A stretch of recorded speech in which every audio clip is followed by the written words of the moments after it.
the purpose of life is to be defeated by greater and greater things.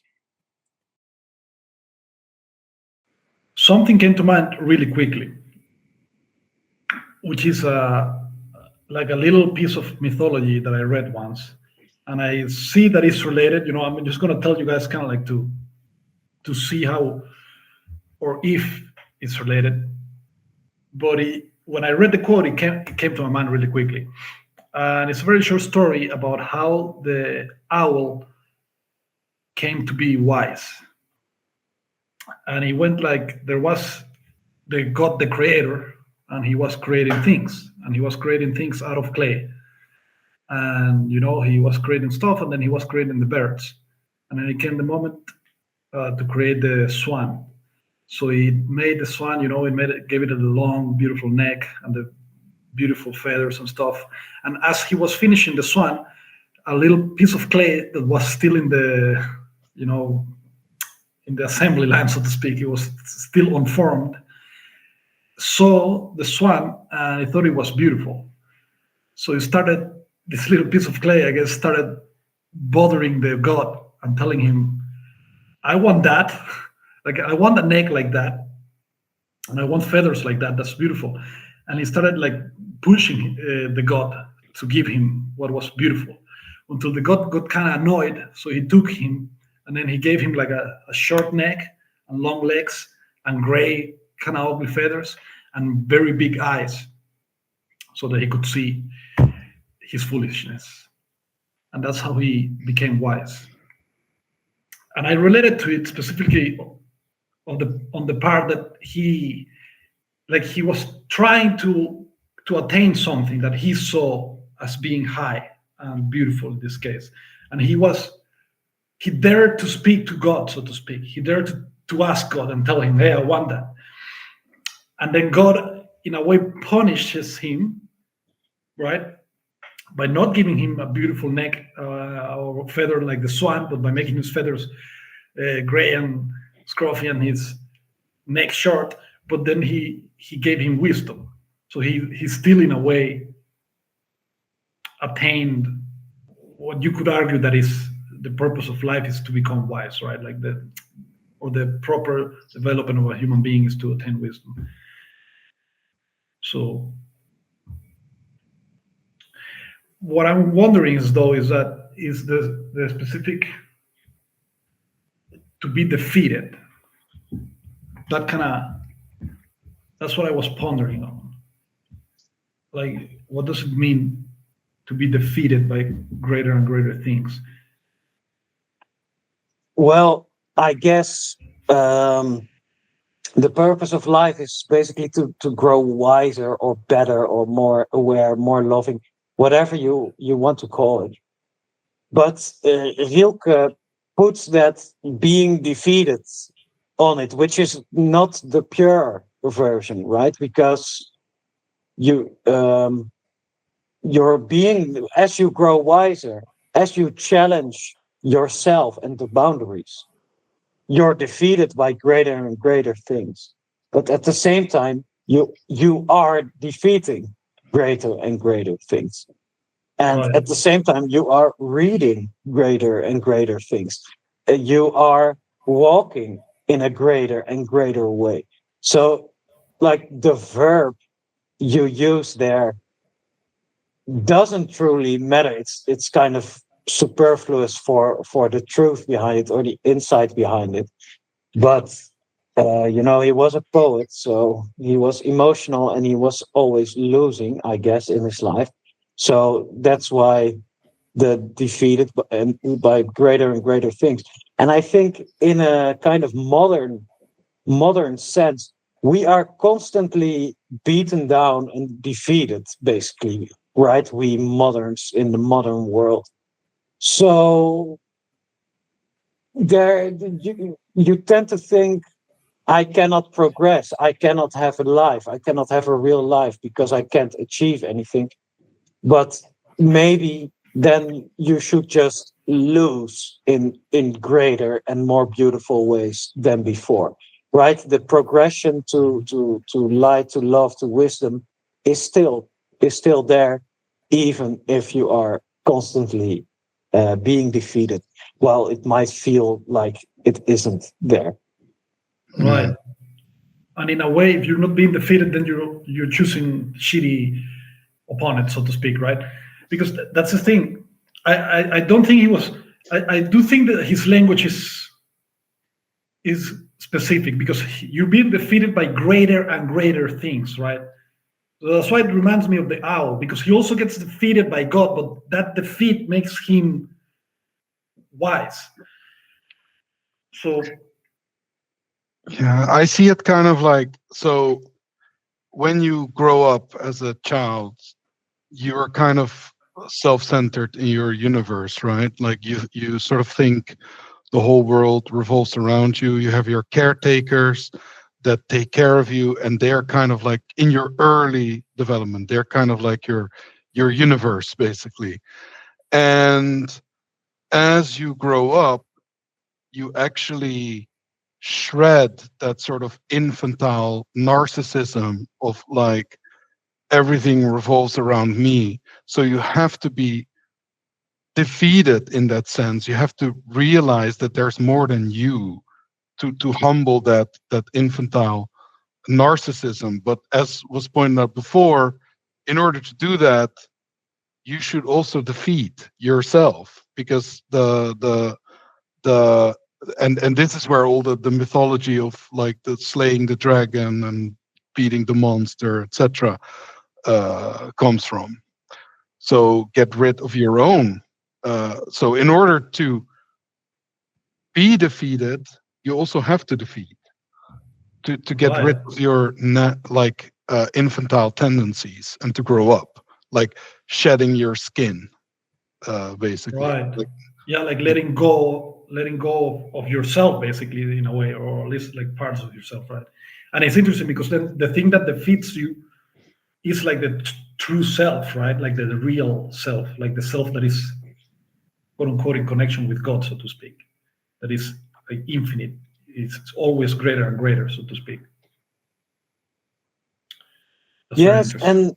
and you can also relate it to the idea of being being defeated by God, or what you said before, Raphael, was I am God's beta, right? I'm a beta male. I to God, I follow God. So I do feel this in the sense that I am constantly defeated by God, by the truth, right? And I want to be defeated, even. Um, so, yeah, in order to be defeated, you have to defeat, but also in order to defeat, you have to be able to be defeated. And maybe I can introduce here maybe the masculine and the feminine dynamic here.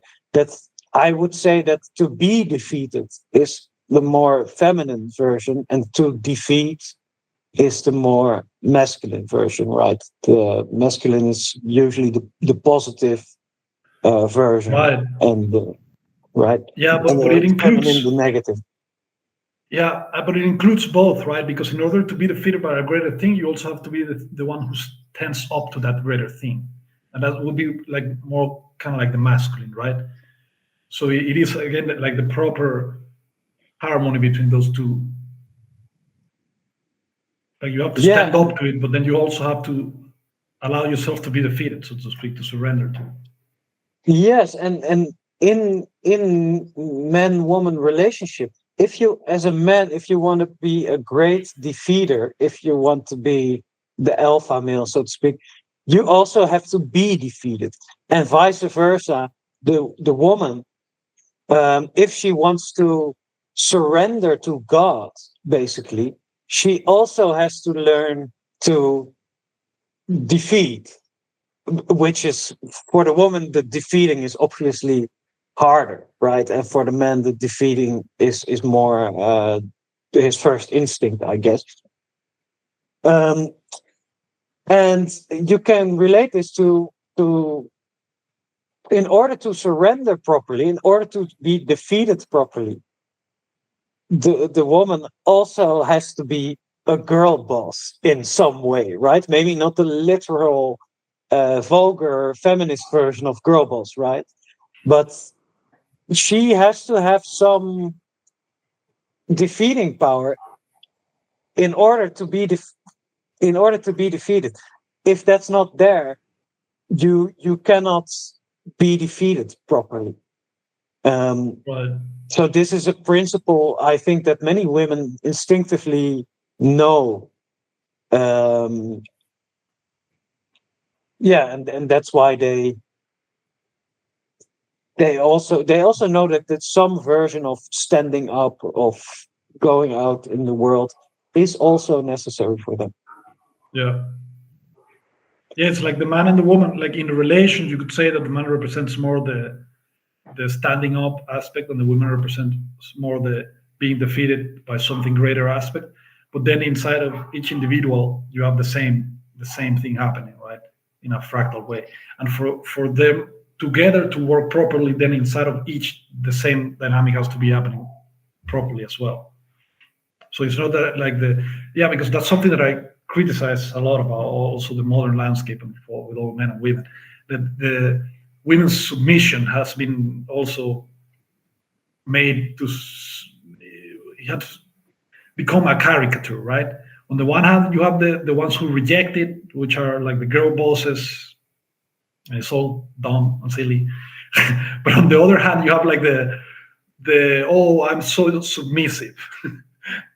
But it's either covert feminism in the sense that they actually are not, or is it more like I'm a slave, like they don't have the thing that stands up to be defeated, to be submitted.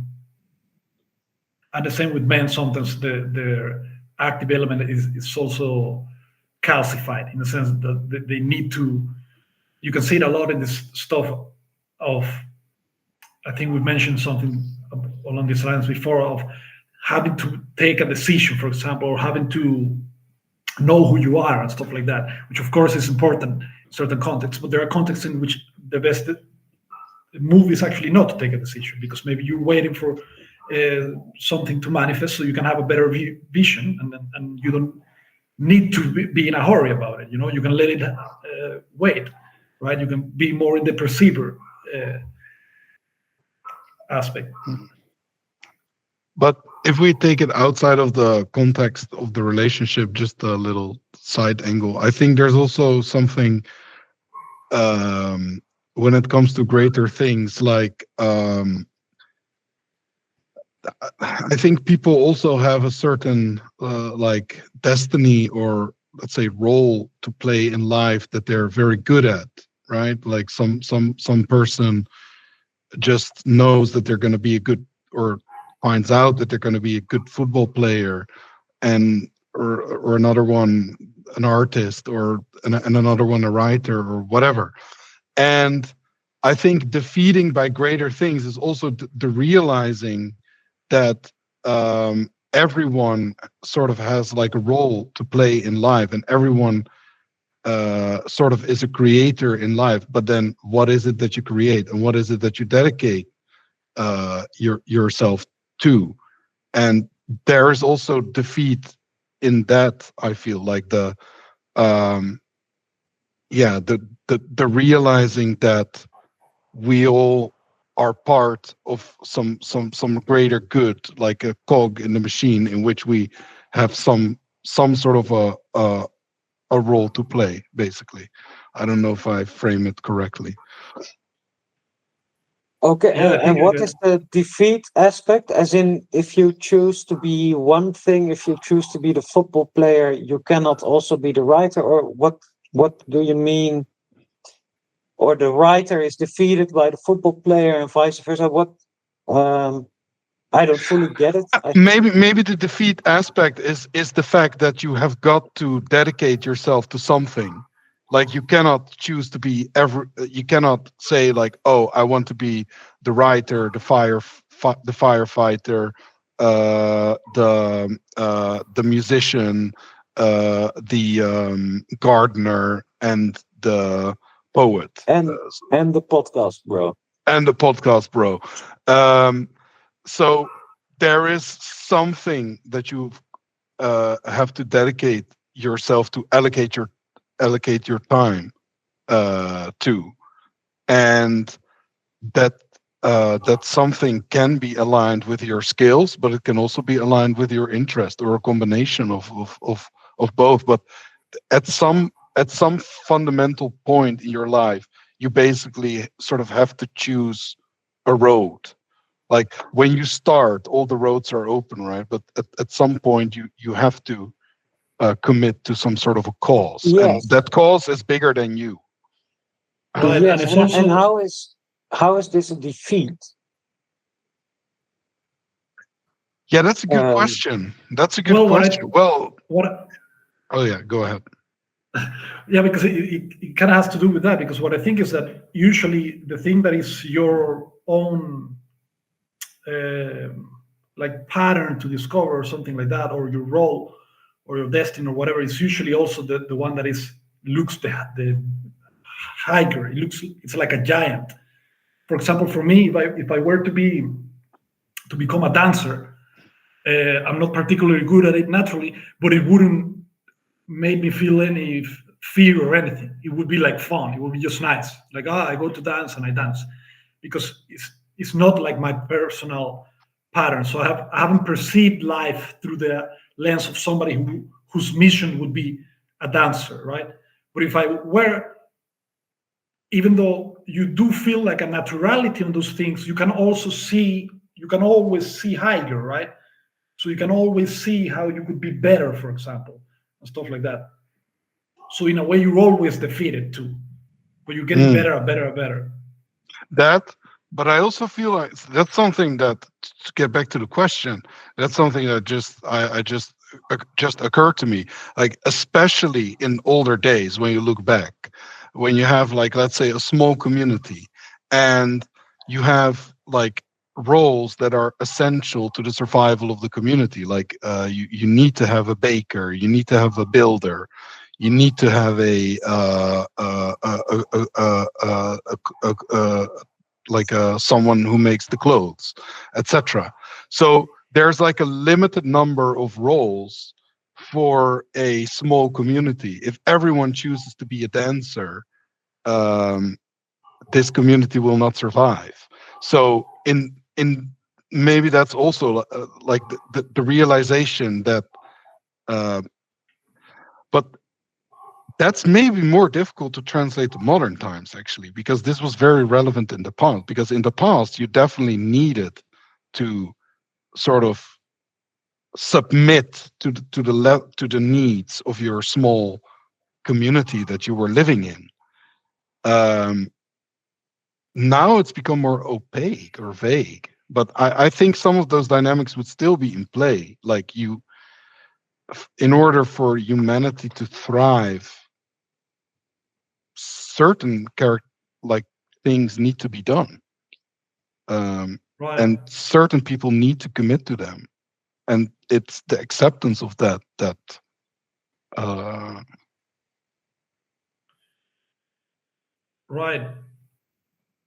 Well, thinking about the defeat part, like, because for example, in your example, right, it is precisely the one who would feel defeated, or in a way, by the dancing, the one who would have to become a dancer in a way. Even he will maybe look for a way of doing that, because he couldn't ignore it. Like it's like a principle that is kind of like guiding you, but it also has like a pressuring element, right? That you cannot get rid of it in a way. Like it's there in you, and it's pulsating, and it's kind of like pushing you. But it also kind of like coming from above. Like that's why I sense about the defeat of it. So it's not a defeat necessarily in like a losing or something like that. Or in the case of the example, as in not becoming a dancer, more like a defeat, maybe also in the sense that he's not happy doing the other stuff to the point that yeah, he has to. maybe the defeat of improving in something, or choosing your path, also means choosing what you're gonna be a slave to, I guess, right? So what Jean Baptiste said about your role, for example, with music.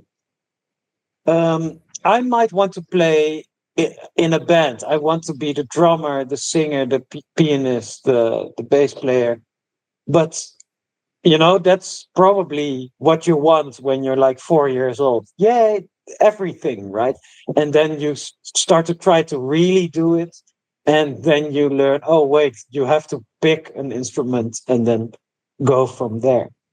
And when you pick, I'm going to do the drums, I'm going to do the bass, I'm going to do the piano, when you decide that, you are also saying the drums and the bass, I will be like a slave. These will be like outside forces that force my instinct and my piano playing in a certain way. While before that, you, as Jean-Baptiste said, everything is still open, and you still have the illusion or the chance, the opportunity to also play these things. But as you, yeah, of course, as you gain the knowledge that you have to play one instrument, then you're becoming better, right?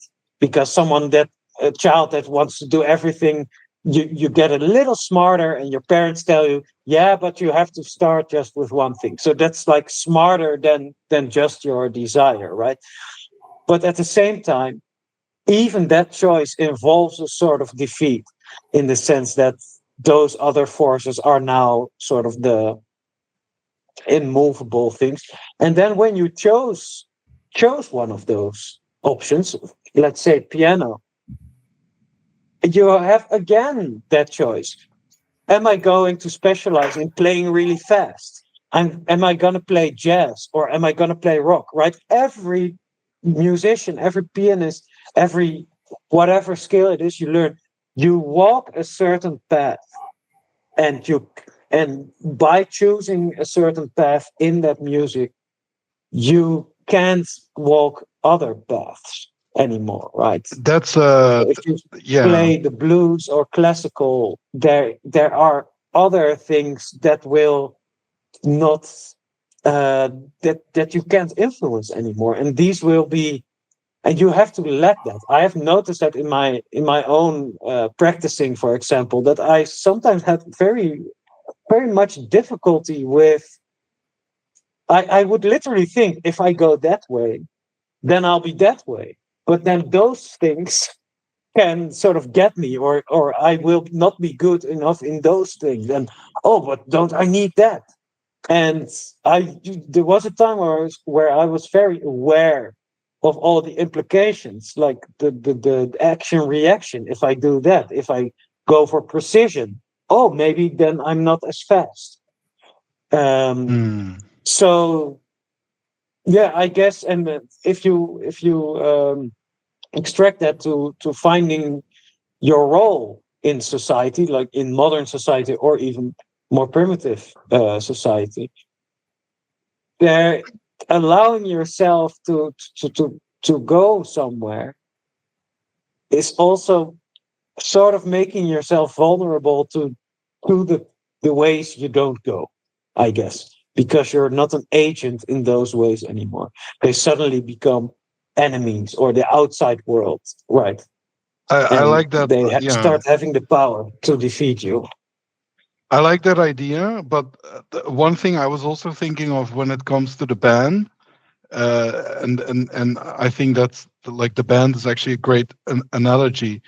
So in a band, you can have multiple sort of setups, right? You can have, let's say, you have a band that is composed of people that are uh, where multiple people actually have like good composition skills and know how to write songs.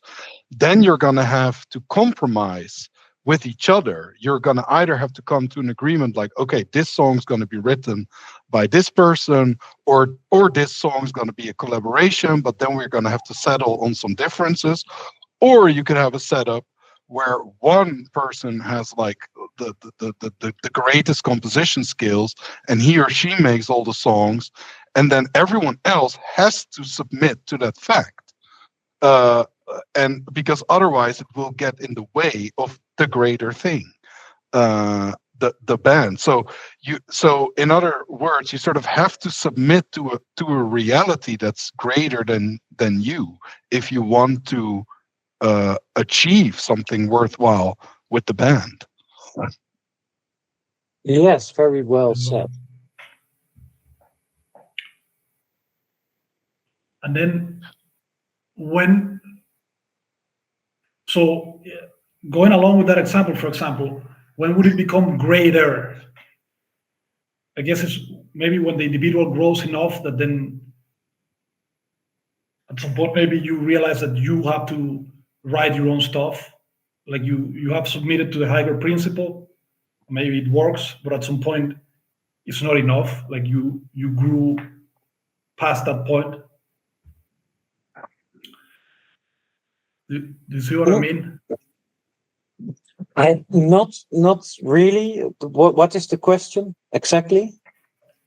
So going with the poem, it says that you have to be defeated by greater and greater things, right? So I was just kind of trying to go along with the example that Jean Baptiste gave. Uh, when you, if you like, for example, in a band and you submit to the higher principle, which is writing the songs of the band, right? And then you have to Mhm. compromise because there might be some conflict, and then you have to basically allow the like the hierarchy that is revealed, so to speak, right? That is like if such person produces the better lyrics faster or whatever, then you allow that person to do it. So now you could say that you were defeated by a great thing at that by a thing that is greater than you, right? And I don't know. I'm just thinking because I guess in some contexts that would be enough. Maybe you have found your place, so to speak, and then you can stay there as long as it. But the poem says greater and greater things. So what I suppose is that at some point, I'm wondering if that's a necessary thing. That the thing itself, like if we're in the band, we're submitted to the greater principle. Can that just Mhm. stay there forever, or is it necessary that then we have to submit that principle to a greater principle at the point? At some point, you maybe you get used, so to speak, or you grow taller than the principle that you're submitting to, and then you need to resubmit. You need to find the higher principle.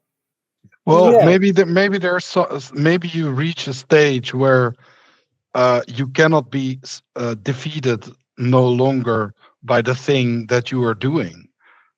So you need to be defeated by other things. So let's say, uh, how can let's say, um, musically wise, when let's say the Beatles were on top of their game, they had the most like let's say record sales at that time, etc. The most famous people. So they cannot be defeated by anything like that any longer. So then maybe something outside of the music actually becomes their challenge. Like how do you Yep. deal with being the most famous person on earth? Yoko Uh, Ono. yeah. How do you maintain a healthy relationship with a woman? So or with each other. So it's like, um, your your challenges will increase with the amount of um like gains that you make on this path, probably. yeah, yeah. It's interesting that you say the Beatles because I also had to think about them because John Lennon basically he beat the Beatles as he was sort of the leader of the Beatles. Then the Beatles beat the music industry, right?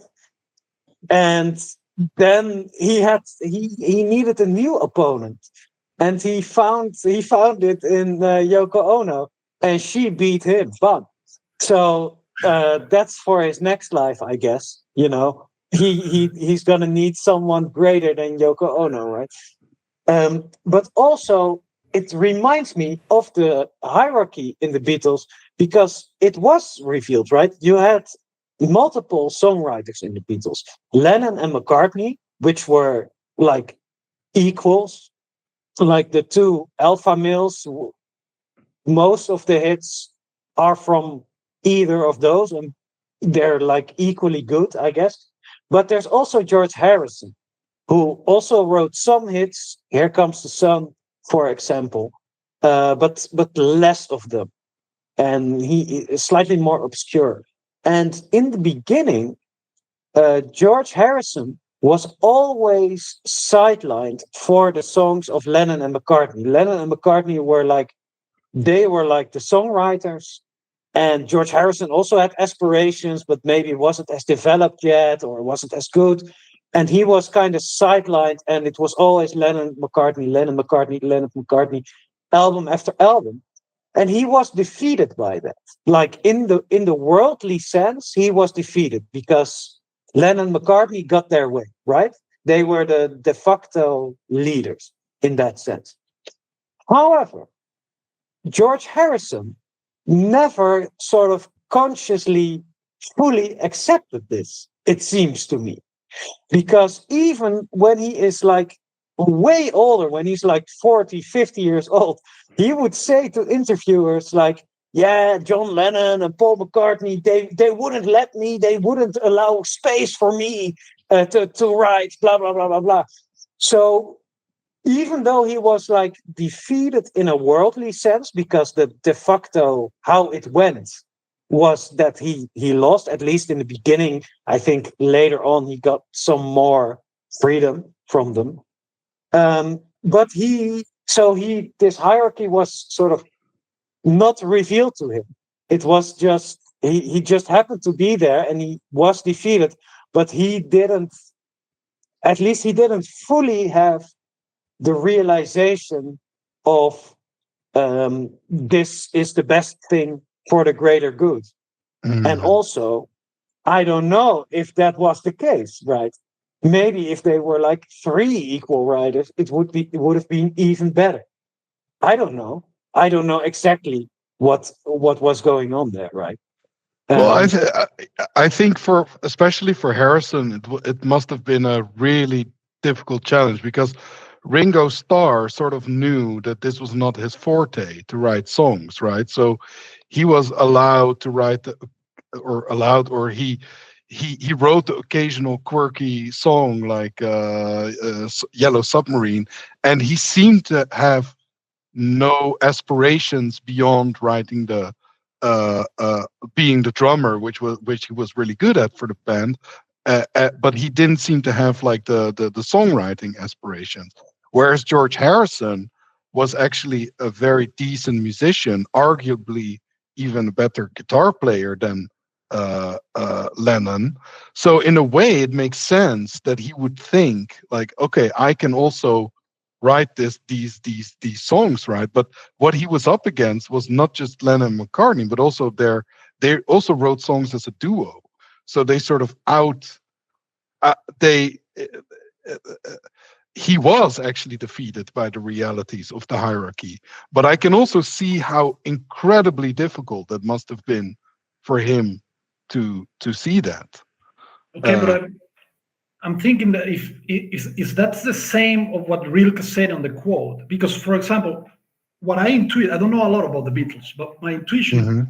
from what I've seen, I think George Harrison was the one who actually, or at least kept himself longer being defeated by music. I think at some point Lennon and certainly with the Yoko Ono stuff, I would just say it. This was again, I'm not a music historian, I might be wrong, but they became kind of gay at some point. They became kind of more the modern celebrity type of stuff. Whereas for my sense, my intuition is that George Harrison actually getting defeated by music, but the other two hmm. started not being defeated. They started winning, so to speak, in the more worldly kind of sense. He was actually the last person to score a number one hit in the Beatles, George Harrison. Interesting. I think that was somewhere at the end of the 80s. I don't know the song. I got my mind set on you. Maybe that Yeah, yeah. I think it it was. doesn't really matter. But what you're saying is George Harrison kept getting defeated. This is an interesting observation, yes, because I think he remained more seriously involved with music because Yeah, Lennon. I don't know much about what Lennon did, but I because don't that's think it's that great what he did after the Beatles. And Paul McCartney, we know what he did. He sort of worldly success, but never as inspired again. Like he sort of lost his spark, and he's sort of a respected guy, but it's not interesting to me anymore. I remember 10 years ago, I was at a guitar lesson, and my guitar teacher said, yeah, the new album of Paul McCartney. Have you heard it? He reached his lowest note ever vocally, right? Because he was older, so he could sing lower. Yeah, and I thought, oh, who the fuck can his lowest note? They had something beautiful once, right? This doesn't matter anymore. But George Harrison, indeed, I don't know much about his music career, but I don't know. He seems to have been serious, but also with the Indian spirituality. They went to India, right, at some point, like modern celebrities. And George Harrison was sort of the only one for whom it stuck. I think he remained uh, involved with the Hindu Indian spiritual teachings for the rest of his life. So he kept getting defeated. I think that's a good observation, Hmm. I guess. Hmm. Maybe also little sidetrack. Also, like when it comes to what you were saying just now, I think that's also an interesting concept. You were saying like, okay, Paul McCartney hit his lowest note, blah blah blah, but it doesn't really excite you, right? Because you know what the best things that he has done were with that group. Period. yeah, Um, so it's kind of like the defeating in that is also to realize like everyone has a peak, and um, part of the like defeating aspect in that's also to realize like you have a peak, and what do you do after your peak is over. Because I think that some musicians don't let themselves be defeated by that fact. For instance, like they keep producing music and it becomes more horrible and more horrible, album after album. right. So how do you humble yourself, knowing that you once were like competing with the high rollers in the industry, but that this is no longer the present situation, that there are others who have the youthful energy that you no longer have, or have the inspiration that you no longer have. And I think that that might be also the greater thing that you have to be defeated by, because that is the next challenge. How do you accept that you can also see it, for instance, with Cristiano Ronaldo, right? Like he is losing his relevance. He's no longer the greatest player that he used to be when he was in his peak. And you can already see it happening, that he's going to have a lot of trouble accepting. You can already see that he has a lot of trouble accepting that is no that he's past his prime. Wonder, but at some point, Ronaldo went to like an Arab state, right? Saudi Arabia or Yeah, something like that, yeah, years ago. But he was already older then, right? He was yeah, already past his peak. yeah, yeah. So I wonder if he, he couldn't. Maybe he felt that, right? So he went for like he filled that hole with a lot of money because paid him more money than he Yeah, ever got before, right? that's true. So maybe that's like a coping mechanism for him. I don't know. I what I can tell is, because I don't want to sound like judgmental, right? But what I see is that there's also a fake fight that also exists. There's also having a fight in which, though externally it might need a lot of effort and skill, and that's all fine. Internally, the person is not actually aiming at something greater.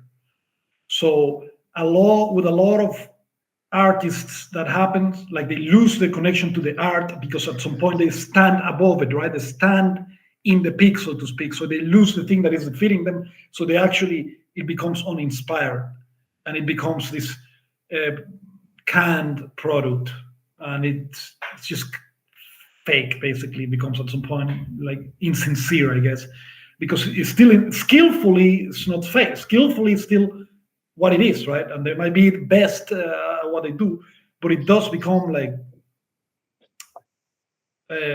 uninspired.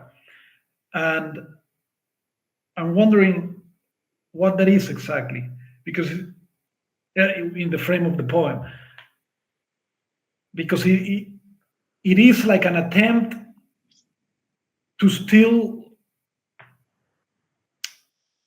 be at the top, so to speak, but without being defeated, basically, without looking at the greater thing that is Yes, defeating you. yes. In their rise to like stardom or being a good artist, they were getting defeated daily, right? They were practicing or whatever they were doing. They were still in that being defeated by greater and greater things. Today, he is defeated by the sonata of Beethoven. Next year, he has defeated the sonata of Beethoven, but he is defeated by a Liszt, Franz Liszt sonata. So there is in the beginning, they get defeated, and then indeed, they have sort of won and they stop getting defeated, right? And they just ride that wave of um, so yeah, so what is your and then it's indeed sort of fake if they still pretend that Right, they're getting defeated daily. right, Um, I don't know. I don't think that it's necessarily you don't have to practice piano all your life, right? I think right. it can be all right if you practice it for a while, then you've defeated what you wanted to defeat, and then you think I'm gonna get defeated by this thing. Yeah, yeah. You might Um, even cut it off completely sometimes, which is something. I think you were mentioning that, Jan Baptiste, that it's like sometimes there's a moment for that too, right? Sometimes there's a moment in which I'm not getting defeated by a greater thing anymore here, and then you might even cut it out completely. You might not dedicate it to music anymore, or whatever it is that you were doing, and then you might do the thing that is defeating you. Yeah, that you feel the need to stand up for it to defeat you, so to speak. Yeah, I mean, because especially when it comes to artists, like maybe hip hop artists are especially good example of this. Like they have a certain hunger at the peak of their career, which is very much driven by their life circumstances. Like they might, like many hip hop artists in the U.S. come from like impoverished neighborhoods, etc.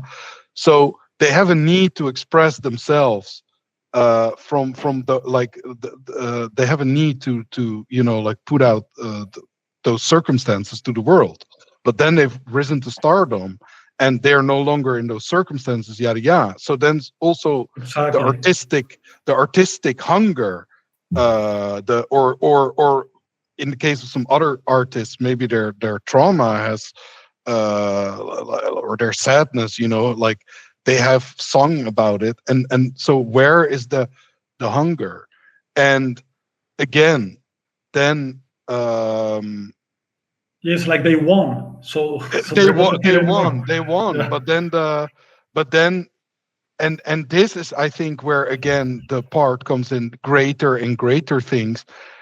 You will always be defeated because there is no uh there is no end boss that you can Right. status that you can reach. Like there's always things that are going to be thrown at you because you are a mortal after all. And that's also in the that's perhaps you can see that in the story of the Daedalus and Icarus story, right?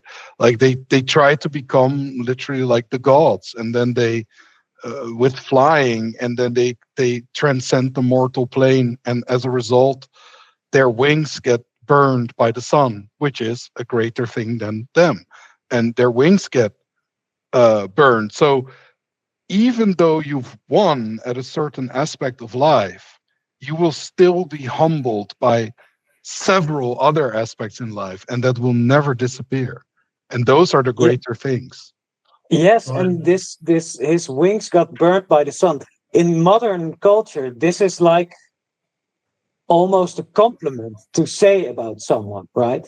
But maybe the original meaning was more like, don't try to only win, to only go up, because then your wings will get burned by the sun. But it's almost like there's sort of an admiration for that in our current culture, right? To just go and go and go until you're burned, like until God cuts you down.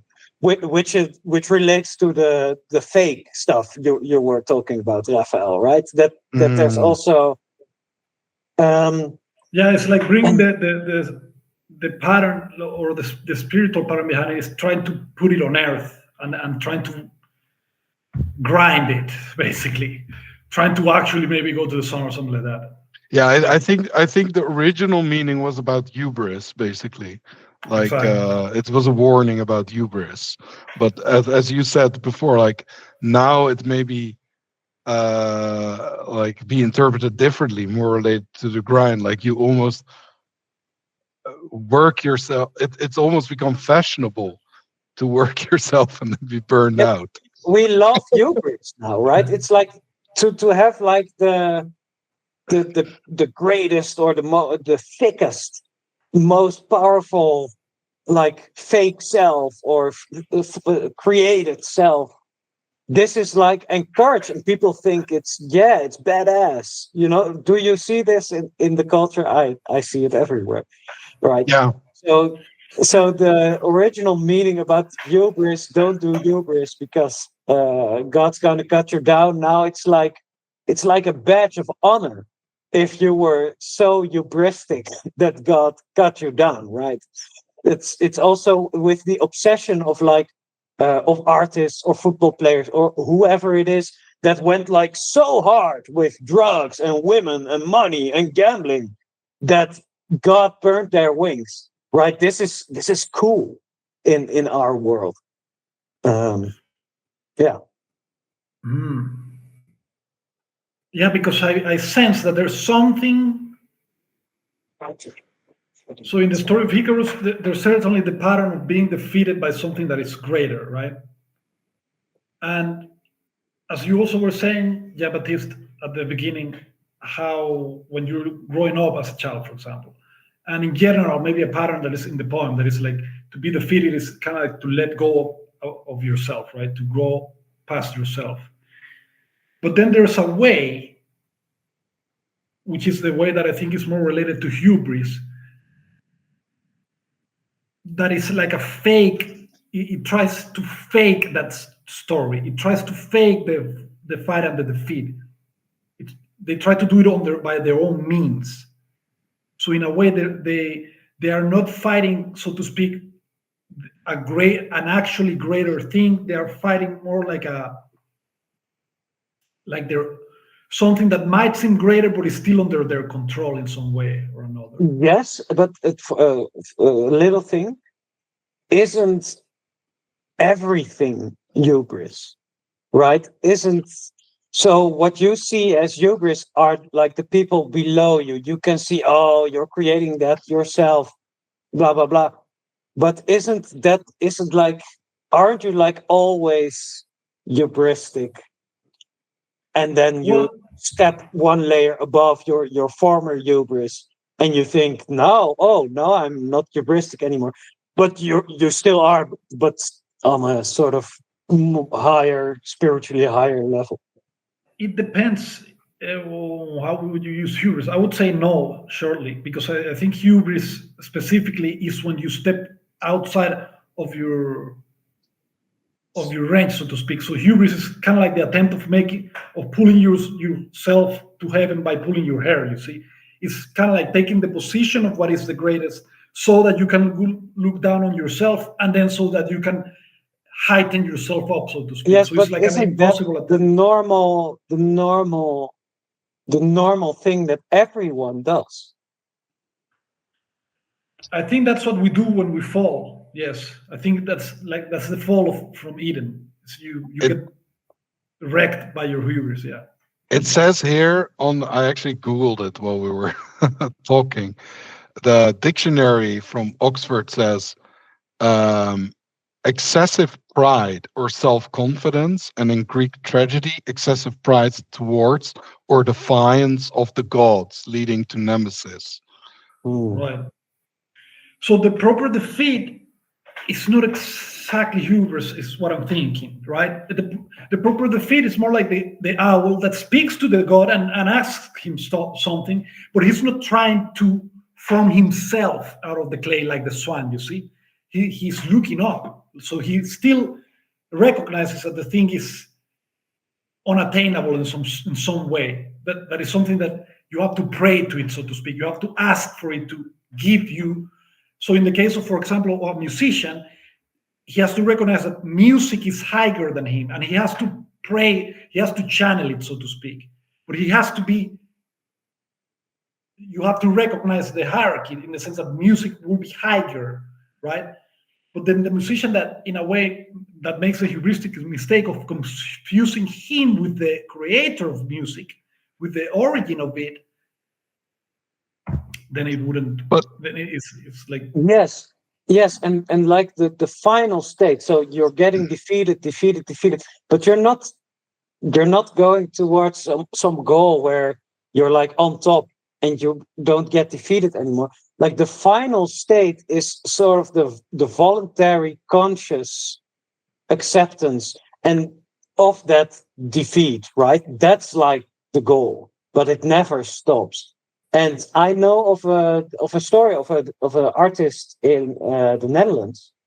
He was like a pop star, hip hop star in the Netherlands, and he had performed for the Queen. He had sort of like a high level, but then he sold his house, or he decided to not live in a house anymore, but blah blah blah, because he felt to remain real, to remain sincere in my craft. It has become too easy. I need that difficulty in my life again. So he was like the hip hop star, but he said, "No, fuck this. I'm gonna make it difficult again." And he remained good, and he is still quite good to this day. It's not exactly my style, but that's an interesting thing that he did the real thing, right? Which almost nobody mm, does. And another example of this is Leonard Cohen.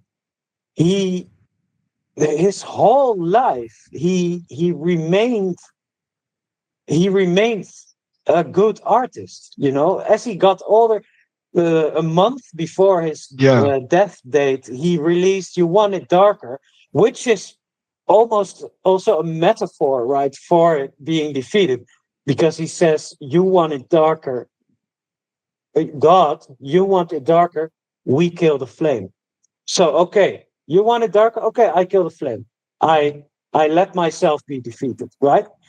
And this is symbolized for me in his life. He always there was always something shitty going on, I guess, or he was always sort of struggling through life.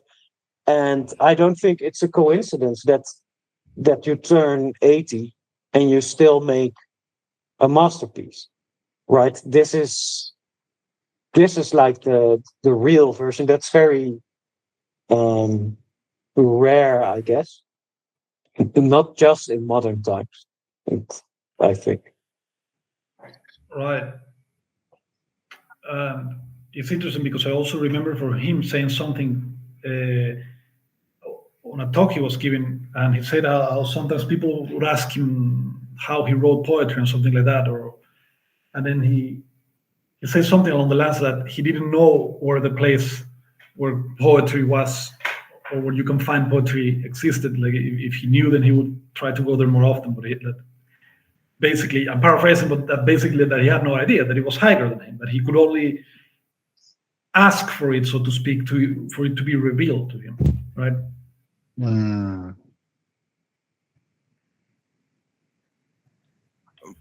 One more thing about one. I was thinking that's a like a step back to the hubris thing.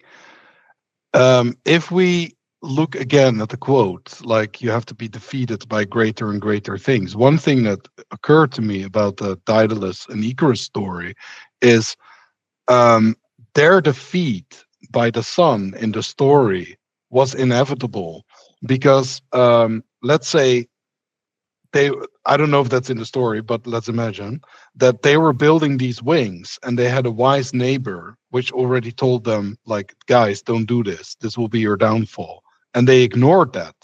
That means that they wouldn't allow themselves to be humbled by this wise neighbor of theirs, and therefore couldn't be defeated by his wise words. So b- they were so hubristic that there actually needed to be a larger force to defeat um, their ignorant hubris. And I think that's kind of a nice analogy, which is also what people always say in life, right? Like you get signals from the universe, so to say, and they are very subtle at first, but like keep ignoring them and they will get bigger and they will grow in intensity. Uh, and again, there is no limit to that because you are a mortal being. So finally, they will grow to such an intensity that you cannot ignore them any longer. You can still choose to, but it will have power over you eventually. Like it Yes, will influence your life. someone said you can ignore the truth, but you cannot ignore the consequences of ignoring the truth, or something like that. I once heard. But about the hubris, isn't isn't the condition for defeat that you are hubristic? Aren't you hubristic Yeah, before the defeat? Because it wouldn't feel, or you wouldn't experience it as a defeat if you weren't hubristic. That's kind of my point but I there. think I think I know where the difference is because as Jean Baptiste was speaking, I make a connection of something that I've seen, that I've observed. So it's like a real pattern. That is like sometimes people want to be defeated, but not in the way that Rilke says, not in the by greater and greater things, but out of their own created story, and that's where the hubris is. You see, it's their own created story. So I've seen literally people doing this. I think I told you once the story about a guy that he contacted me because he wanted to build an app. And at the beginning, it sounded very reasonable. He wanted to do some transport stuff. And as I kept speaking with him, then he started telling me about like fighting against Uber and stuff like that. Long story short, I just realized that he was delusional on that end. Even though he could have taken the steps that were actually doable to get defeated in a good way, so to speak, and grow. But he denied that. He didn't want to do that because he wanted to go like Icarus. He wanted to just go fly to the sun. He didn't listen to me, for example, telling him like, no, we can first build a simple thing, and then we can do this and that, and then we can grow from there. Oh no, because I want to go. And because it's not the first pattern that I've seen that. And every time I could see that what they wanted was the defeat. What they wanted was kind of like the excuse maybe to say like, oh no, those guys are mean or whatever. So they wanted the defeat actually Uh, in a way. So in y- a way, they y- afraid to stand up to the greater thing to be the actually. Yes, you see I this see what you mean. also. You see this also with like many woke people, right? Who like 100%. want to be defeated on their own terms. They say I Right. am Right. this identity that probably 99.9% sure doesn't exist and is way too difficult for anyone to imagine. And oh, see, you invalidate my existence, right? Right. It's completely created by them, that story. Right. Exactly. So it's almost like you want to stay on a, you don't want to progress. You want to stay on a lower plane, and you are actively creating the conditions for you to stay there. Exactly. And Yes, and and the humans, the best way to stay on the lower plane is to fade the progress. yes, and to create a fake greater thing, and that's a hubris because the greater thing is self-defined by them. It's like created by them. It's on their mind, so to speak. Even though in some cases it might relate to reality in the sense in how this guy wanted to fight against Uber. Uber exists and it's a huge company, so it was obviously greater in some ways, but it's still there's still like a lie there. There's a lie in that he's making it on his mind like a thing that he cannot really see yet, so that he can stay defeated. So something like that. Mm, mm. Yes, So, but and you oh, yeah, no, go ahead. go on. Oh yeah, but that is also related to what you said earlier. I think about the um, like we live in a culture which actually promotes the sort of fake development. Like, oh, you're the biggest influencer, you're the biggest travel vlogger, you're the biggest whatever, um, which which is I think is pointing to that, right? Like you develop that sort of like your personality actually stays stuck on some level, but you develop in a very societal way, and that is sold as the biggest achievement. Right. It's like a controlled hero story, yeah. A Like, controlled hero story, like the crypto millionaire or something. yeah, I think yeah, Yeah, that's a great but the version of controlled hero story, I do think I maintain that we all have a controlled hero story, and we just go to higher level we run like our soul rises to a higher level, I guess, but and our level of control falls. But in right, my view, everyone is uh, living a controlled hero story in ever more complex way until you sort of see through it and pop out of it. But like the that's a good normal point. development of humans is to be hubristic as fuck, basically, and get less hubristic. Because every hero story is controlled. I see sometimes like people that even Elon Musk, I sort of admire him for what he does. I see real things. I see real love for humanity in him. But at the same time, with his resource problems, and we need a backup planet to go to Mars, and we need electric cars, and I thought about this when I was 5 years old. So now I dedicated my life to it. This is like a hero story, but controlled, right? I feel the hubris there. I feel that it's controlled and also designed to be heroic, but it's also real. There's also real stuff in there. I don't think, I think that everybody is like hubristic. And when you go a hero story, like one layer of hubris falls away and you are the hero of your story. And then in the next life, Mm.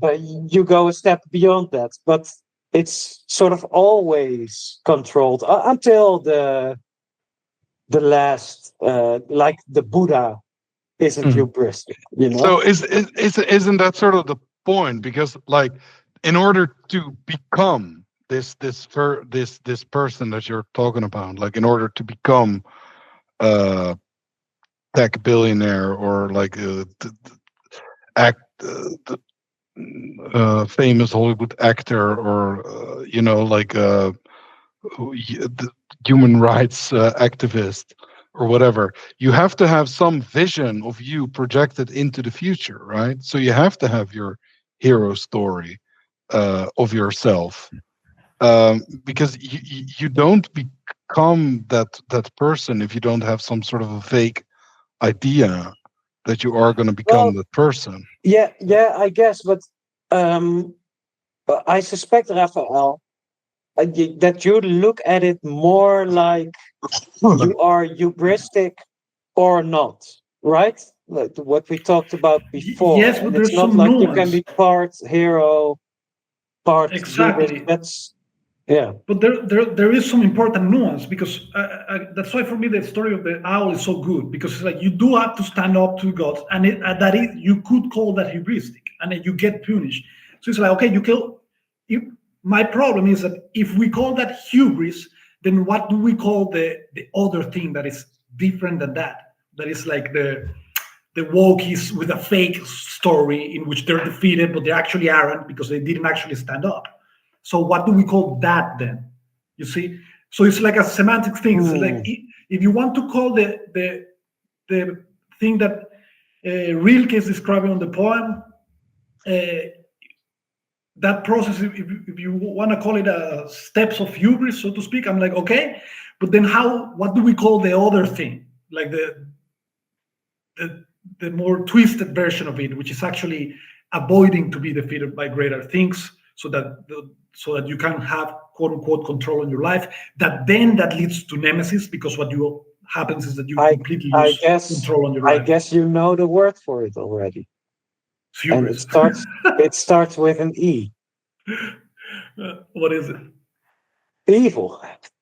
Oh That's well, yeah, basically, yeah, yeah. if you are like the hubristic is like a sort of arrogance, but it doesn't imply, it implies that you sort of falsely step into the role of creator or of God, but it does not imply necessarily that you're consciously doing that to pervert stuff, right? It's almost like an innocent mistake. It can be, I guess, hubris. Uh, Um, you can define it that way, but aside seeing it is usually not like you can say, for example, that it's complicated because, for example, what made Adam and Eve fall from paradise was also hubris, right? They attempted to have the knowledge of God, and the snake convinced them, right? And it is like a I mistake, have but a it's also different interpretation of that, but this is allowed, I guess. yeah, but that pattern is very known. Like the hubris and nemesis on the Greeks, for example, is the same thing. It is hubris itself what creates nemesis or what Hmm. summons it, so to speak. So Yes.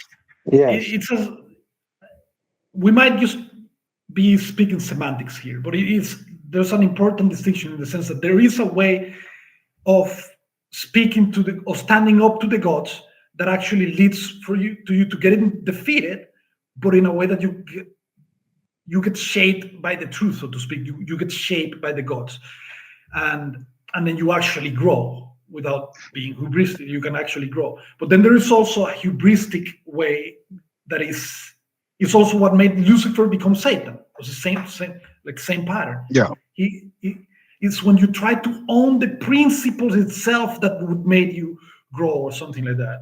You know what Uh, Lucifer tries to become God. Yeah. I have there was something that occurred to me, and I was looking it up. So I will just read some quote. So there's this English psychiatrist called Donald Winnicott, and he coined the terms the true self and the false self. And the true self, according to him, was the real, like also known as the real self, authentic self, original self, vulnerable self. And the false self is the fake self, idealized self, superficial self, and pseudo self. And so he used the true self to denote a sense of, this is what it says, a sense of self based on spontaneous, authentic experience, and a feeling of being alive, having a real self with little to no contradiction. False self, by contrast, denotes a sense of self as created by a defensive facade, which in extreme cases can leave an individual lacking spontaneity and feeling dead and empty behind an inconsistent and incompetent appearance of being real, such as in narcissism.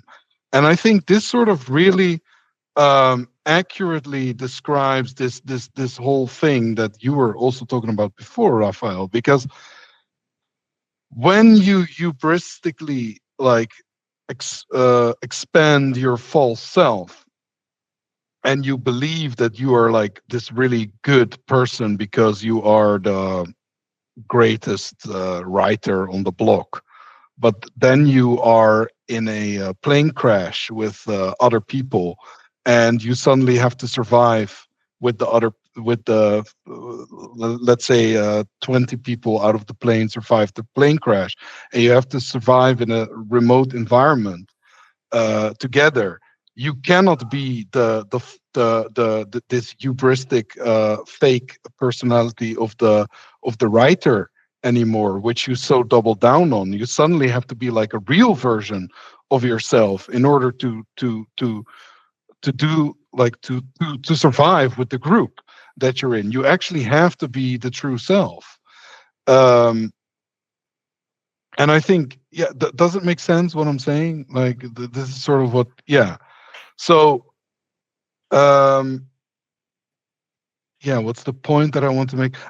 Yeah, I think that sort of that example of the false and the true self that resonates with me, and I think what the false self stands for is this hubristic expansion of a part of a personality as a cover of an empty shell that's actually inside of you, and you haven't touched on the emptiness. So you haven't allowed yourself to be defeated by your inner demons, or you don't know them or whatever.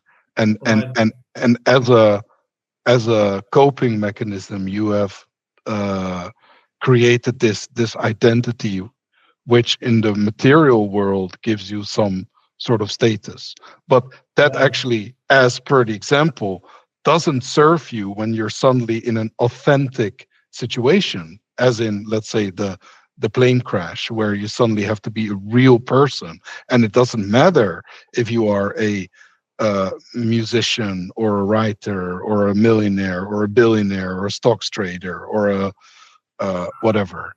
Yeah. You have to be real with the people that you're with. Yes, and let me ask a question to both of you. Do you think that this hubris, this false self, is a conscious choice, or does it slip in, or does it depend? What do you guys think about that? I think that's almost might be an impossible question in the sense that, and I think that's always, you always get to symbolic language about it. For example, the snake that tempted us and stuff like that, because it is like, I don't know how to explain this, but I can make an analogy with how cancer cells, as I've understood, they work.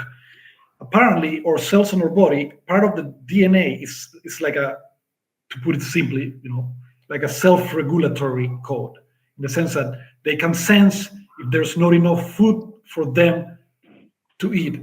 So they might be hungry, but they don't eat that much because there's not enough. They can sense if it's not the right moment to reproduce, for example, even though maybe they could. But when that specific part of the DNA gets damaged, they lose the self capacity of self-regulate. Then they become like almost quote unquote too alive. They just eat and fuck around basically, and then it's cancer. It's like, but they're still alive. They're still doing the functions of life, but it becomes kind of like disconnected. Uh, so it is, the way I see it. It is like a virus that people can get caught in. But there seems to be something about a choice as well, in the sense that they can't people whatever like or you maybe you could think about our free will, even if it's illusory, as that self-correcting mechanism in some sort of way. I'm making kind of like a loose analogy here. And then when the person says yes to the temptation, then that mechanism starts becoming corrupted. And then those people start becoming blind in a way. Because if you think about it, nobody in the right mind would do those things because they always fail and they always feel terrible, like the type of the hubris that we're talking about and evil in general, right? So it's almost a contradiction to say that those people know what they're doing, that a person who is evil knows what they're doing, because it's like if they really knew, then they wouldn't do it, because it's just But a complete but the free will being that self-correcting mechanism, I think the opposite. Like free will is exactly the thing that allows us to deviate from like the gravity of truth. Right. Yeah. Yeah. Yeah. That would perhaps be more accurate, or like the illusion that you can will yourself to, for example, to know about good and evil and stuff like that. Yeah. Yeah. Yeah. Exactly. Mm, to also to answer the question, I have like my take on it would be, I think it's something that can that's partly shaped by the circumstances, but also partly develops. But I don't know to what extent it's conscious. But I will elaborate a little bit on it. So let's say the false self that we're talking about. So you have like you could have two.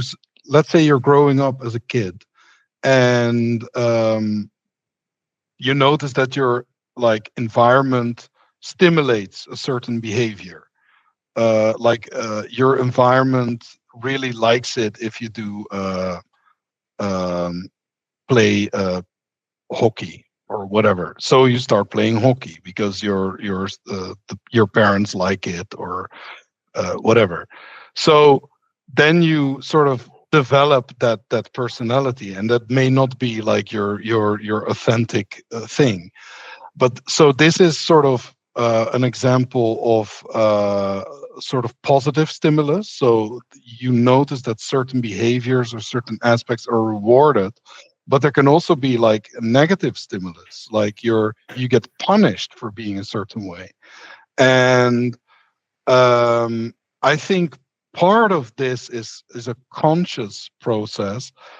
Like you can consciously pick up on what your environment likes and dislikes, and these are very strong forces as you grow up. Again, these are defeating forces, so to say, because you are still like you actually don't have the power to rebel against that as a kid, or if you do, your rebellion gets crushed because you don't have the authority to say no, I don't want that, right? Your parents decide, like you don't earn your own money, you don't cook your own Yeah, meals, blah I blah. guess you do have the internal authority, Internally, but right? externally you cannot say no, or to a certain degree. Hmm. Like there are factors which make you like which make the game is rigged against you. Let's say it like that. Externally, um so positively or negatively you can be pushed into a certain direction, but neither is authentically you. Um and I think that it's partly a conscious and partly an unconscious process in which that happens. Yeah, I think that most of the hubris that happens, whether it's you grow into it in childhood or any other way, is I think most of it is unconscious. I think most of it just happens. You think it's real. You think it's just some assumption that goes wrong. But it's also possible once you become conscious of that it's not the real you, because you when you're a child you don't know yet, right? Or to an extent, but as you grow grow in life, you discover things about yourself. Hey, this is not me. That this is fake. Blah blah blah. So you become conscious after a while, and I think that once you discover the fake self or the hubris self, you become conscious of it, and you decide to go on with it, then it becomes that other thing that Raphael was speaking about, and what I think I would call that evil, um, which seems to me a double downing on the false self, which doesn't really mean that it's extreme, but because it's about like the quality, it's about the essence, it's about being conscious of this false self and still going on with it. Mm, It's like that's an sacrificing to. interesting take, because I would say that you could actually be conscious of the false self, and but maybe we're like not understanding each other correctly here, so please correct me if I'm wrong. Let's say, because okay, let's put it like this: you're sort of born as a blank slate, right, in a way, and along the way you Yes. have your, in a way, Yeah. as I said, but at least you're born as a blank slate to the experiences that you're going to have later in life, because those are not on your slate yet. um I guess, yeah. yeah. Yeah, So okay. anyway, at a certain point you might discover, like, okay, my true personality is not my name, or my true personality is not the city I'm born in, or whatever, even though you identify with that. But you still continue to use your name. So you choose to still adopt the fake persona in the world, even though you know that it doesn't define you as a person. But since you have to relate to the outside world, you consciously choose to still use those masks and those fake fake aspects, so to say. Right. I would even That's say that that's right. hubris is perhaps the attempt of not becoming conscious of the fake you, of remaining unconscious of it, of avoiding the realization that what you think is you is actually not you. You could, I think, Hmm. probably see it that way. Because it's So an attempt to the make, avoiding of becoming conscious, yeah, that would be your intuition. because it's an attempt to become the fake you, the actual you. It's an attempt to basically make the ego God, the fake you God, right? And then you have to continually uh, put the light in the darkness, so to speak. You have to continually eclipse the light being in this metaphor like the Yes, true I self think or maybe one. something we can all agree on is that um, the hubris is when this fake self is equated with the real self, Yeah. right? So, in your example, Jean Baptiste, where you continue to use your name even though you know it isn't you, you do have the consciousness that, right, which is which, so to speak, Yeah. right? Yeah. Yeah. They're not equated anymore, and maybe when you're like 3 years old, they are equated, right? Um, so yeah, Raphael says hubris is the denial of the natural energy to stand in the doorway of the natural energy that would make you conscious of this, of the difference between the real self and the worldly self, I guess. And I would say um, it's not so much the blockage of becoming conscious. They do become conscious, but then they choose to still equate it somehow, even though they know that it's not equated, right? Because, like, the proper thing to do when you discover that you are not your name is indeed to continue using it. Maybe in some cases not to continue using it, right? with a name, you will continue using it. But it's also possible that there's right. You think that you like hockey, but you discover, wait a minute, that's not the real me. So you stop playing hockey, right? So you don't have to always continue what you are Mm. not, but in some cases you have to, right? Because some things are optional, some things aren't in the physical life. Um, Right, but but the hubris person would know I'm not really a hockey player. I'm not really my name, but still like present that to the outside as if it's the case. And I think then you would start to enter the territory of evil, and the not wanting to become conscious of it. I don't know. I think you kind of have to become conscious. right, it's an Um, impossibility. It's an impossibility because I kind of equate what I was trying to say. I can pretty much equate it to the way you were describing it, in the sense that I'm not sure of this, but maybe you can do it to a certain extent. You can lie to yourself. You can try to confuse your name and what you're doing with what you actually are, maybe to deceive people or something like that. But I suspect that you cannot do that for long until actually started becoming unconscious about it. Until actually, it's like at the beginning you think you're winning. It's kind of like a pact with the devil, right? It makes you think, oh wow, I fooled these people, and then you keep doing it, and then at the end, that thing, you're basically giving it your energy to that thing in you, to the fake self, and it ends up having control over you. So Well, you can what you I can see that mm, you can see that with one example I was thinking of. Like you have these examples of people that participate in talent shows, right? And they obviously cannot sing.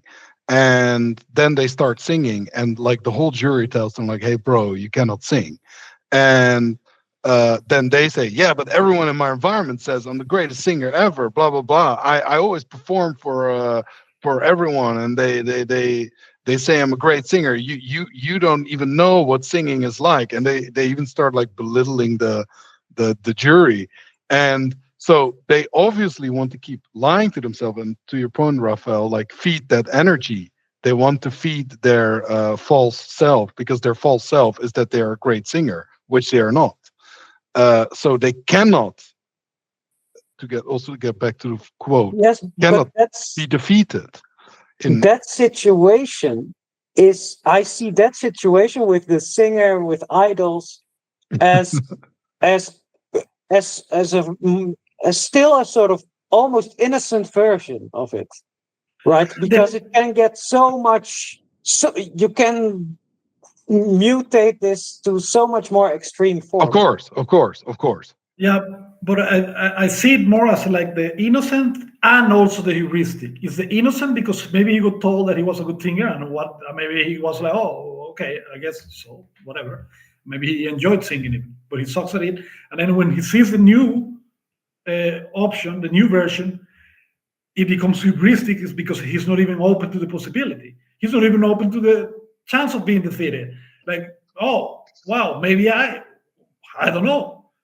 So he attempts to know. He attempts to impose the lie and and feed it. Yeah, but to something to what you were saying before, Anne, like what you were describing of being conscious of it but still choosing the lie. What I suspect that is that if we can do that, is temporary, in the sense that it will either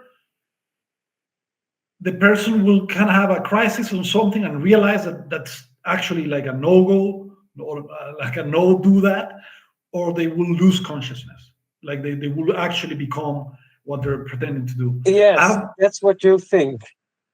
I suspect that I have a kind of like a funny maybe example of this. That is like one time when I was living in Prague, there was a feminist march, and out of funsies, me and a guy that worked with me, we just went to the feminist march.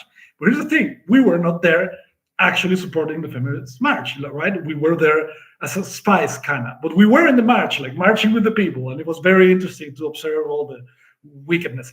But we weren't feminists. But still, it's extremely.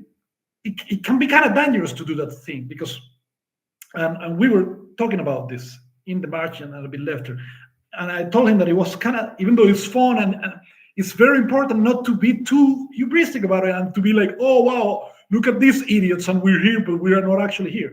Because I told him if we were to get run by a bus, says suppose that there are a bunch of people, not to be too grim or anything, but it's just easy to do the example. Suppose that a bus comes and kills a bunch of people on the march. We died there as feminists. You see, we would have actually been that. We would have actually been part of the ball that supported that shitty movement. And so it's hard to put where the line is. It's like, could you always go to a feminist march and not actually be a feminist? I guess you could say yes, you could give more context, maybe you're like a spy, blah, blah, blah. But it's precisely the thinking that you're untouchable by it, that it's like, oh no, of course I'm not a feminist, even though I'm here, I don't care. That's what makes you end up actually becoming a feminist, in the case of this example, or whatever else. Yeah. And you think that if you are conscious of the lie and still double down on it, this is self-defeating. At some point you will sort of perish, I guess. Yeah. And I don't know. I think you might be able to extend it very long, because what you're saying is like in the end, good always wins. That, because that's like the consequence of what you're saying. The other eats itself, or defeats itself. But I don't think that that's the case in our world. But we spoke about this before in NPCs, evil or stupid. I recommend to everyone to watch it. It's a very interesting series. But Um, there is at least the possibility that you are right, because the example of living the lie that I was thinking of is, for instance, you have these let's say 60-year-old overweight guys that go to like an Asian country and get a 20-year-old woman, and this is something they would never be able to do in the West. So they are in that sense living a lie, because they are not this character, and they are like benefiting from other conditions that allow them to do something they would never be able to do in the West. So they are living a lie. Right. And but the price that they can pay for that behavior is they can end up being scammed over there. They can end up being killed, or their woman will leave them as soon as like she comes with them, or their environment will look at them like, yo, what the fuck, you just Yeah. what the fuck did you do? I think So there is definitely a possibility that living the lie comes back to haunt you in a way. um I think that it's the lie itself is its penitence, like, because well, what you were saying, I think, is very accurate. First of all, like the lie is always parasitic. Always, it always depends on you giving it more to keep it alive. It doesn't stand on its own, right? The truth is not like that. The truth, you surrender to it. It just is what it is. It doesn't require an effort. It just is what it is. But the lie requires you to feed it and feed it. So it requires you to extract from the environment, psychologically speaking, mostly, but probably also materially, to keep the lie alive. But even if you manage, because in our modern worlds you can do that, and you perhaps can do that until you die, but that's the worst possible thing, right? Because then you didn't live. The thing that lived was that thing, but that thing doesn't even exist because it's a lie. So living in the lies is the worst. It's like the worst penitence, so to speak. It is its own penitence, and that's why hubris always summoned nemesis. Like Mm. it summons the worst possible scenario for you that is bespoke for you. So like the shape of the light kind of summons the worst possible scenario. Even though in the surface it might look that they're getting what they want, right? It's like, oh, he's having whatever it is, the money or whatnot, but they are not there to enjoy it anymore because what is there, what is in control, is a lie. I think that actually the that's the great example of that is like the story of the picture of Dorian Gray, right? He is living that lie because I don't know if you've read the book. Like he's this amazing like looking guy, and he gets a painting of him. Like the painter is actually so in love with his looks and gets a painting, makes a painting of him, and then he gets this thought, like Dorian Gray gets the thought, like, I wish I could look like this forever. And that thought actually creates an effect on the painting where in real life he actually stays as pretty as he is.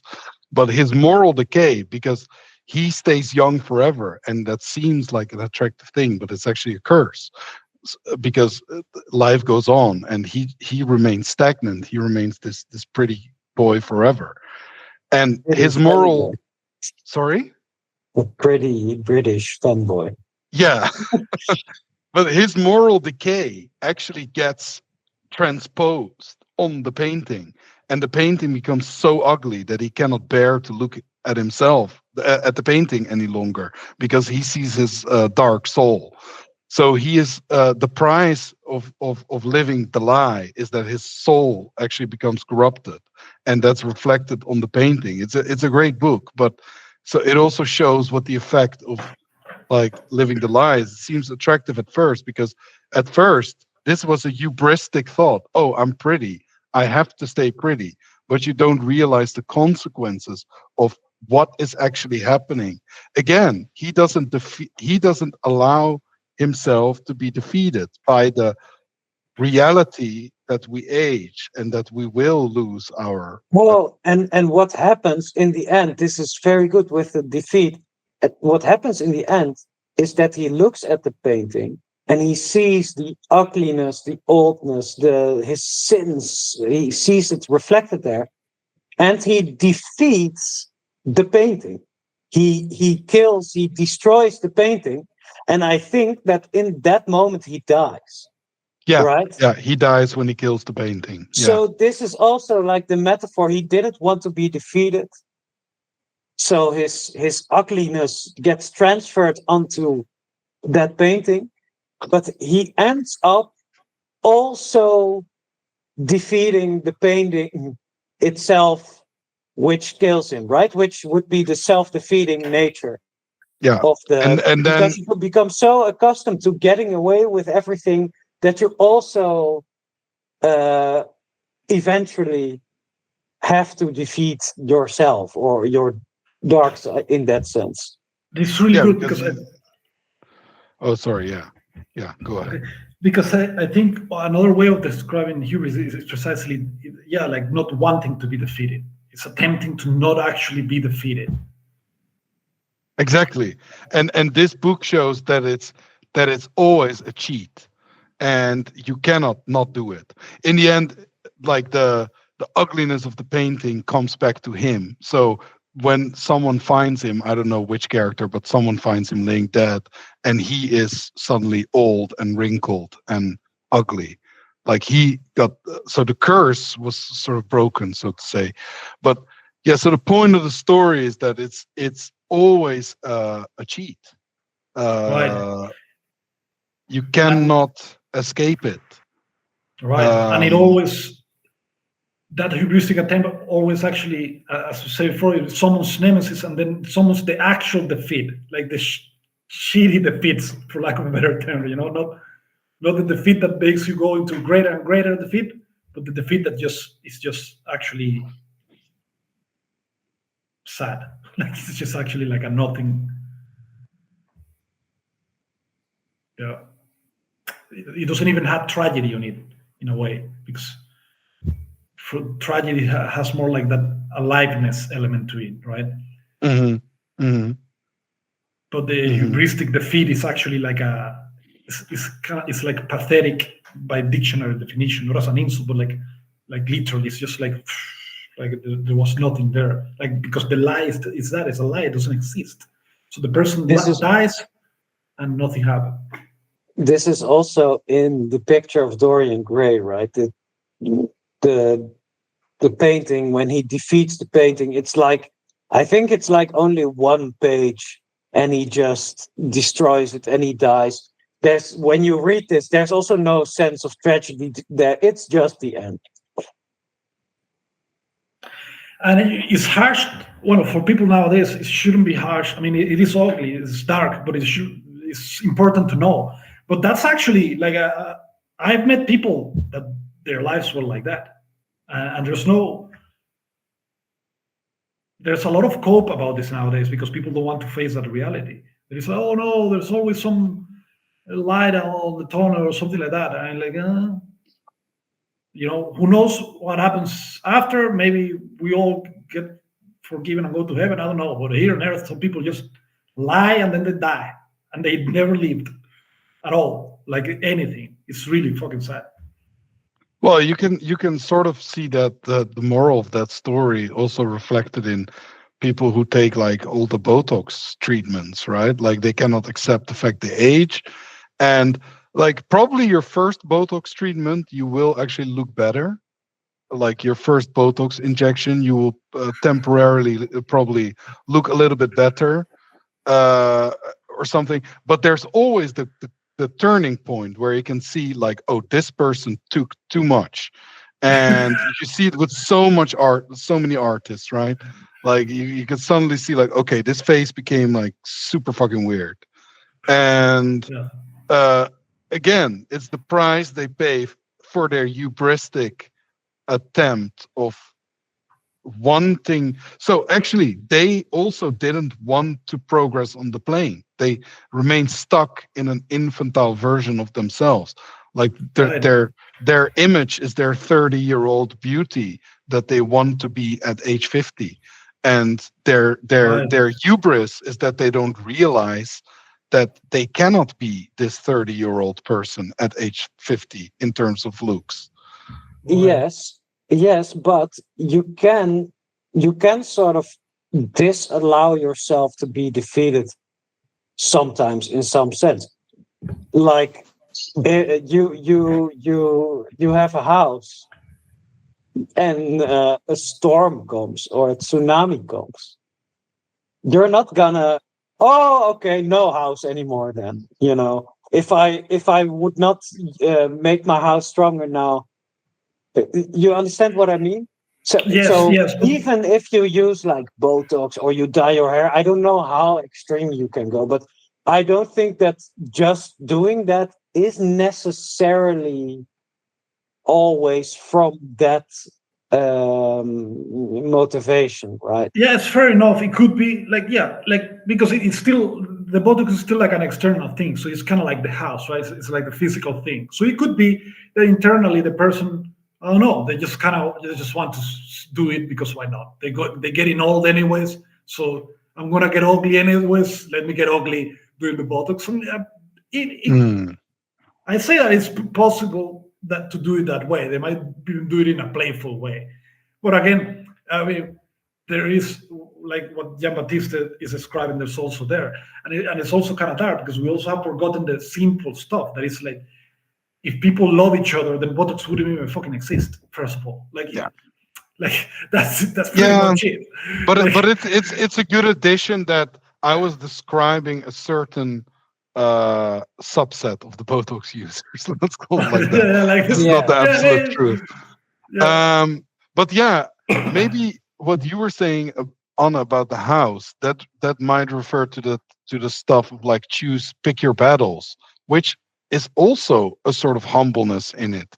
Like you, as you said, like it obviously makes sense that if you build a house, you're going to build a house such that it can withstand a silly rainfall, right? Like you're not going to build a house so weak that with the first drop of rain coming from the air, your living room is going to be wet, or with a storm of one on the scale of 1 to 12. I don't know the name, but anyway, you know what I mean. Like very weak storm that is going to collapse. So I think there is. Um, I think in a way that even refers to the quote, like that humility, like of choosing your battle is knowing your limits, like knowing, okay, I can build a house that is able to withstand some amount of rainfall, a tiny earthquake, and a little bit of storm, but I cannot. I In the end, I cannot defeat nature. So when shit hits the fan, I cannot win this battle, but I Yeah. can, but I can surely give it my go in some circumstances. But I think it requires great humility to know when you can actually choose to go into the battle and when you know, like, okay, this is pointless. Yeah, exactly. And there's probably also people who are like house building enthusiasts or survival enthusiasts who would uh, want to fortify their house so it can withstand almost everything, right? This can be done from like spontaneity, from joy, right? There's Yeah, people who want that challenge. There's people who want to be the best in something.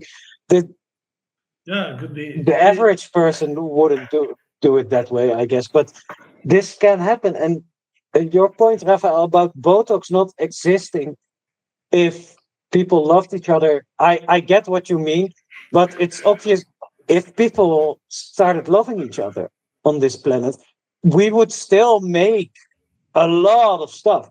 Probably, Yeah. well, maybe even Botox in this form. Oh, however, I don't think it's very likely that it would remain in this form. But still, things like surgery, even plastic surgery, or all kinds of technological things where you could say from like a biological or primitive perspective, you could say you don't really need that. Yeah, sure, but also don't really need Mozart music and stuff, Right. Yeah. So if Yeah, I people see what you really love mean. each other, you would still make crazy and beautiful things, Yeah, I you guess. can and still do. remember that plastic surgery even comes. I think plastic surgery originally even comes from what you could call like a place of love when it comes to like reconstructing, like faces that are damaged due to accidents, etc.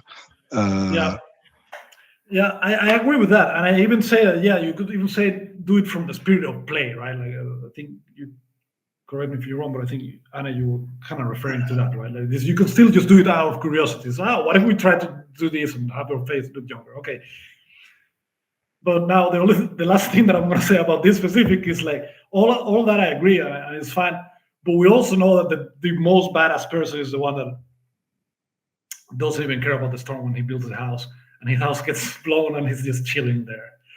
And I'm saying that facetiously, but I don't I know. think I think yeah, it I don't gets know more. either.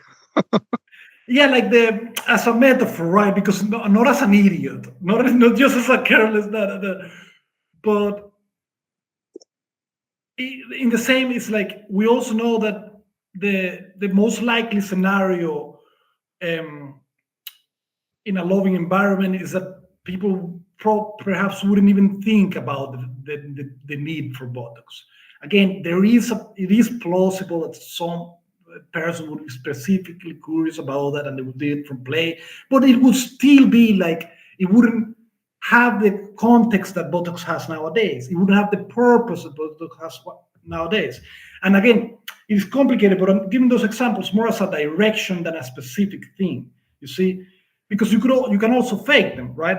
I could not build my house strong against a storm as an act of hubris that says like, "Wow, I'm so cool," blah blah, blah. Yeah, And that would just be idiotic. exactly. One thing, the one that builds like the strongest house ever to withstand the storm is the same guy as the guy that builds a shitty hut and doesn't care. It's the same Right. relationship. Exactly. I agree 100%. Same with the botox. Like the person who could do it playfully from a place of love is also the person that could not do it at all and be perfectly fine. Yeah. Yeah, Yes. but I also think like that. Let's say the example of badassness also depends on the Yeah. context. Because, for Yeah. instance, you have the story of David versus Goliath, for like example, right? Um, um, David must have known that he had some sort of a shot, um, like even though tiny one. But let's say we put the like use this example. I'm going to play chess against the the greatest chess player in the world. Like what's his name? Carl Magnuson. I think Magnus Magnuson. Carlsen, I Yeah, think. yeah, or Magnus Carlsen. Sorry, yeah. I think the most badass thing that I could do in this example is to not play chess against him, because it's kind of futile to actually, and it's even sort of offensive to play chess with him and pretend that I could have a shot at beating him. Right. Uh, um, The- it's a waste of time for the both of us if I'm going to Or play even chess with for him. fun, for play, right? Because there would probably for both you wouldn't specifically enjoy it that much, right? And why would Exactly. you do it? And the interesting thing is, like me backing out actually wouldn't sound badass in this example, but it is actually the most badass thing to do. right. But Uh, that's pretty much what I was also trying to hint when I say the example of the storm, because it's not like not building the house could be just seen as stupid. But if you knew, for example, to make it more clear, if you knew that the storm is actually unavoidable and no house can withstand it, then you wouldn't waste your time, and then you will be the okay, David okay, against the yes, Goliath. Right? yes, okay, yeah, yeah, yeah. Yeah, and what could, but what you also could do with the best chess player, suppose the match is gonna happen and you have to play it for some. It's also very badass that even though you know you will probably lose, that you just give it your all. You just fully play the game and really try to win, like seriously, and don't start thinking, "Oh, I don't want this game. It's useless. It's I can't win." No, no, no. But Yeah, you can you play. just go seriously like a little child, and you just get defeated without loss of enthusiasm on your part. That's also better. So it doesn't, in the world of form, it doesn't even really matter if you like go all in or if you do nothing. It does matter, I guess, in your individual life, right? It's not for every person that you could go both ways, right? Your personality or circumstances might be that only one of the options is available.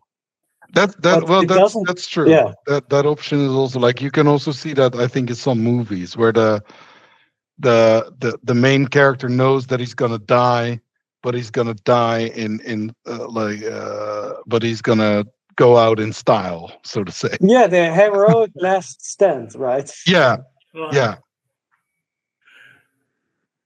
Yeah, so the guy that is facing the storm without the house is still maybe not attempts to surf it somehow, right? Like you, it would be kind of, it's kind of like your last move as well, is to just play with it, right?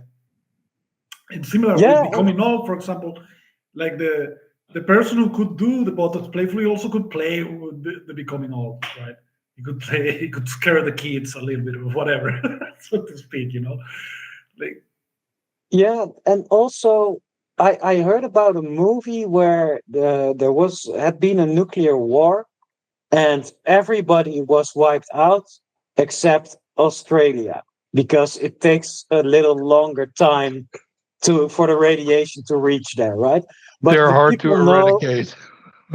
yeah, but the people know that in a few months will also be dead because of the radiation, but they still have a few months. And I think in the movie they just live on their normal life, like like nothing happened. And this could be done from like pathetic loser attitude because you don't want to reckon with what's hanging above your head. So you like don't want to look at it and you just do your thing, your safe thing. But you could do the exact same thing. I think I would do the same thing because you know what else is there to do? Why not enjoy this for the last time we can? There's nothing else we really can do, and why not do it? So um, yeah, the heroism in this case can look exactly the same in the world like of form from the coward. like the band that was playing the music while the Titanic was sinking. You know, Right. like, Yes, this yeah, could be Or the guy that pushy was on his, behavior, yeah, or it yeah, could be heroic. right. Like the gentleman that was on his best suit. I think there's a scene in the movie like that. Oh, It's just so good. And but yeah, well, which that brings us to something that is on our modern lives is almost in general extremely ignored. That is the real life is the internal life in a way, right? Like you cannot describe courage, for example, in any particular way. Like it depends. It's like an interplay between the individual soul and the circumstances, right? But it's like on one case might be actually to retreat or not to build. On another case might be to build or to play. Yeah, I think Churchill has a quote, or I heard a quote about courage is going from failure to failure without loss of enthusiasm. Something which is without loss kind of of related to defeated by greater and greater things, right? yeah. Hmm.